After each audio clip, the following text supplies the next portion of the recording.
Happy June 1st, or should I say Happy Pride Month. Just kidding, I'm not here to kick off Pride Month. I'm actually here to tell you that in light of Pride Month, there is a national LGBTQ fund that pays bail for criminals and illegal immigrants that identify as gay, lesbian, transgender, queer, the works. Whatever the plus sign stands for, because I don't even know what it means anymore. Now, let's back it up for a quick second. Did you know that presidential candidate Robert F. Kennedy has a sister named Carrie Kennedy, and she actually runs the RFK Human Rights Organization? I didn't know. Did you? Cool. We both don't know. Well, RFK Human Rights, it sounds nice, right? In theory, but not. This organization receives funding from not only several questionable activist organizations, but also from the renowned institutions like Columbia University, Howard University, and NYU. Now, talk about the indoctrination station that we already live in. So you're probably wondering,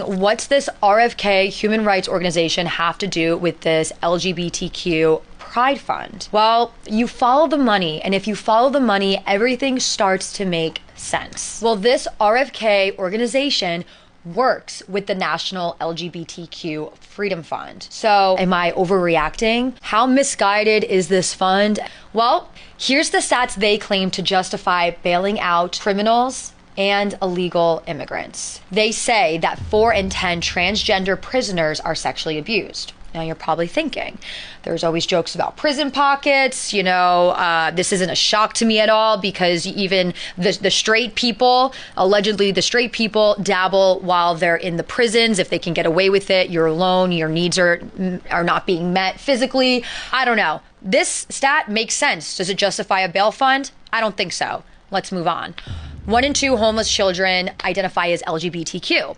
Okay, now you're probably thinking, well, they're all running away from home because they've been told their whole lives that there's no place for them, that they're not accepted, that they're a victim, that they need a safe space, that they are not accepted from society. So go figure. Continuing on, 50% of gay homeless people have been or will be incarcerated. Well, going back to the last stat, you're pitching a tent on property that you can't. That's not legal. Makes sense to me. If you're running away and you have nowhere to go, this all checks out. So again, do you need a bail fund for that, for criminals, for illegal immigrants, based on just those stats? Probably not. Not to mention that according to PBS in 2023, about 1.3 million legal immigrants and 300,000 illegal immigrants identify as LGBTQ.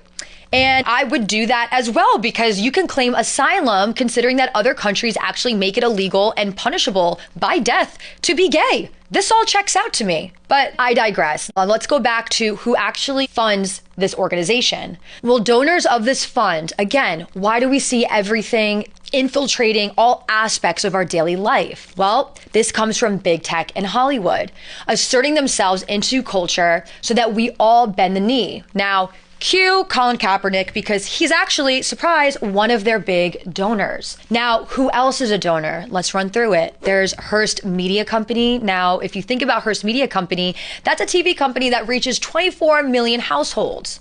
Google. Everyone used Google. A bit of an oddball one is Adam Lambert and the band All Time Low. I mean, I didn't know that they had enough of a fan base to donate ticket sale earnings to this fund, so that was a bit of a shock. Microsoft. Big pockets, big donors. Paris Hilton, not being hot, and the Hilton Foundation. Miley Cyrus, that one actually made me upset, because after her vocal cord situation, I've been a secret fan listening to her music for a while. Wayfair, we all know how we feel about Wayfair. And then last, but certainly not least on the list that I'd like to give, is the Tides Foundation. Now, does that ring a bell to any of you? Ever hear of them? Because they actually raised more than $33 million on behalf of Black Lives Matter. And BLM this May of 2024 is suing on the basis that they never received that $33 million from Tide. So trouble in paradise, I would say. What are you gonna do? But anyway, money talks, and this is such a classic case of big pockets painting the town Roy G. Biv. Happy Pride, everybody. Shocker.